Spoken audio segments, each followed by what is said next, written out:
కావాలి వ్యవసాయం మన భవిష్యత్తు కోసం. నేను మీ ఆదర్శ రైతుని. మీకు అందుబాటులో ఉండే రైతుని. మీరు ఫస్ట్ టైమ్ గనుక మన ఛానెల్‌ని చూస్తున్నట్లయితే ఛానెల్ సబ్స్క్రైబ్ చేసుకోండి. అలాగే లైక్ అండ్ షేర్ చేయండి మన వీడియోస్‌ని. ఈరోజైతే మనం టమాటాలు 88 రోజులవుతాంది. 87 రోజులైతే నేనైతే టమాటా కాయలన్నీ పెరిగాము. 265 బాక్సులైతే అయ్యాయి. మనం ఈరోజైతే మార్కెట్‌కి వెళ్ళాం. రూ. 560 అయితే మనం టమాటాలు మదనపల్లి మార్కెట్‌లో అయితే వెళ్ళాయి.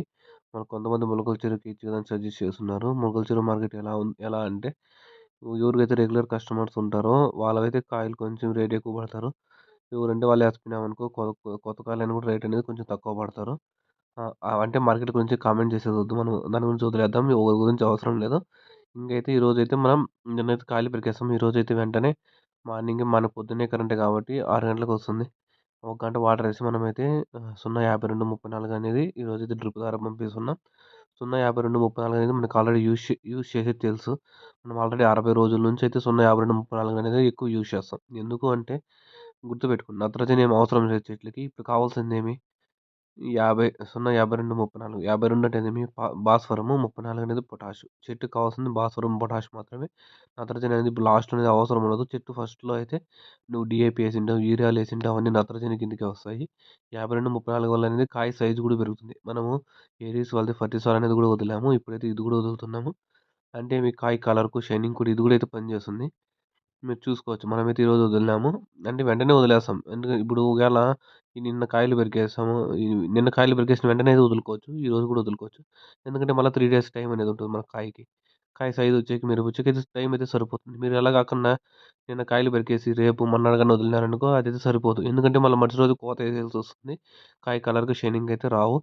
మీరు కొన్ని తావులైతే టమోటా కలర్ కాయలు, టీడీపీ కలర్ కాయలు కూడా ఉంటాయి. యెల్లో కలర్ కాయలు అవైతే ఈ కాయలకు, ఆ కాయలకు డిఫరెన్స్ అనేది ఈజీగా అయితే తెలిసిపోతుంది. అక్కడక్కడైతే కొన్ని కాయలు చెట్లకైతే పడింటాయి. దాన్ని మనం ఏం చేయలేము. అవి యెల్లో కలర్‌వి మన తోటంతా పడకుండా అయితే మనం చూసుకోవాలి. ముందు ట్రిప్ మందులెక్కించి పంట దుక్కి బాగా చేసుకొని అయితే చూసుకుంటాం. 0,52, 34 వల్ల ఏమంటే దీన్ని మోనో పొటాష్ ఫాస్ఫేట్ అని కూడా అంటాం. మోనో పొటాష్ అంటే ఏమంటే పొటాష్ అనేది లాస్ట్‌లో ఉంటుంది. అందుకని అదొకటే ఉంటుంది. భాస్వరం అనేది 2 సార్లుగా ఉంటుంది. ఈ భాస్వరం అనేది ఎక్కువుంటుంది. భాస్వరం వల్ల ఏమి పూతొచ్చేకి పూతొచ్చేకైతే ఎక్కువ యూజ్ అవుతుంది. పూత రాలకన్నా కూడా అయితే యూజ్ అవుతుంది ఉండే పూత. మనకి పొటాష్ అనేది కాయ సైజ్‌కి, కాయ మెరుపుకి అనేది పొటాష్ అనేది యూజ్ అవుతుంది.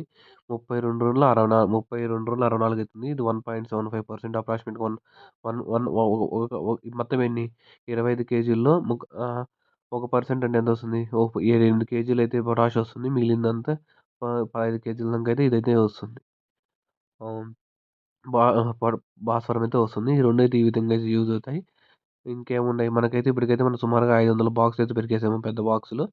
చూద్దాం ఇంకా ఎన్ని క్రేట్‌లయితే లాస్ట్ వరకు మీకు అప్డేట్ ఇస్తాను. 100% మనం 500 బాక్సుల నుంచి 2000 బాక్సుల మధ్యలో అయితే పెరిగితేనే మనకి గిట్టుబాటు అయిద్ది. లాభం లేకపోతామంటే ఆల్రెడీ మనం లాభంలోకి వెళ్ళిపోతాం. అది అందరికీ తెలిసిందే.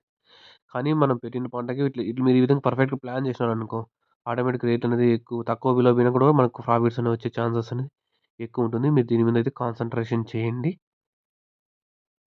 ఇప్పుడు మీరే జూసుకోవచ్చు. మనమైతే ఏం ఏం ఏం కాన్సంట్రేషన్ చేసాం? పంట మీద కాన్సంట్రేషన్ చేసాం. చెట్ల మీద మాత్రమే కాన్సంట్రేట్ చేసాం. రేట్ మీద అయితే కాన్సంట్రేషన్ చేయలేదు. రేట్ ఉండిందనుకో, రేట్ తక్కువున్నా కూడా కాయలనేది ఎక్కువుంటే మన డబ్బులైతే మనం సంపాదించేయొచ్చు. అది గుర్తుపెట్టుకోండి రైతులంతా. మీరు అలా కాకుండా రేట్ తగ్గిపోయిందనుకో చెట్లకి ఏమి ఎక్కించరు. దాన్ని పక్కన పెట్టేసేయండి. మనం 0,52, 34 అనేది రేపనేది మళ్ళా స్ప్రేయింగ్ చేస్తాం. కోత తర్వాత అయితే స్ప్రేయింగులు చేసుకుంటాం. ఎందుకు ఒకవేళ ఇగురుకాయలొచ్చిందనుకో మనకి ఇగురుకాయల్లోనే పెట్టుబడంతా వచ్చేసేదానికి ఛాన్సెస్ అయితే ఉంటుంది. ఇవి మనము పక్కాగా ప్లాన్‌గా అయితే చేసుకోవాలి. మీకిష్టం వచ్చినట్లయితే చేయొద్దండి. పర్ఫెక్ట్‌గా చేసుకోండి. మీరు డబ్బులు పెడతారు. ఎవరైనా అంతే డబ్బులు పెడతారు. కానీ లాస్ట్‌కొచ్చేవరకు స్ప్రేయింగ్‌ల కాడైతే నిలిపేస్తారు.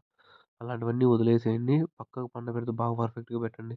లాభం ఎందుకు రాదో చూద్దాము. రేట్ తక్కువున్నా కూడా అయితే వచ్చేస్తుంది. కొంతమంది యూట్యూబ్‌లో చెప్తా ఉంటారు. ఆ! వాళ్ళ గురించి మనకొద్దు. నేను ఎవరి గురించి కామెంట్ చేయను. పక్కన యూట్యూబరోళ్ళ గురించి, టమాటా గురించి, అది గురించి, ఇది గురించి. ఎందుకంటే వాళ్ళతో మనకు అవసరం లేదు. నేను చేసేదైతే మీకు చెప్తానంతే. హ్మ్.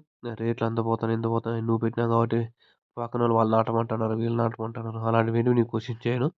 చెప్పను. అలాంటివన్నీ నాకు అవసరం కూడా లేదు. మనకి ఈ సంవత్సరం మీకు నచ్చితే మన ఛానెల్‌ని లైక్, షేర్ అండ్ సబ్స్క్రైబ్ చేసుకోండి. నేను మీ ఆదర్శ రైతుని. మీకు అందుబాటులో ఉండే రైతుని. Thank you all farmers. Please share and subscribe our channel ఆదర్శ రైతు.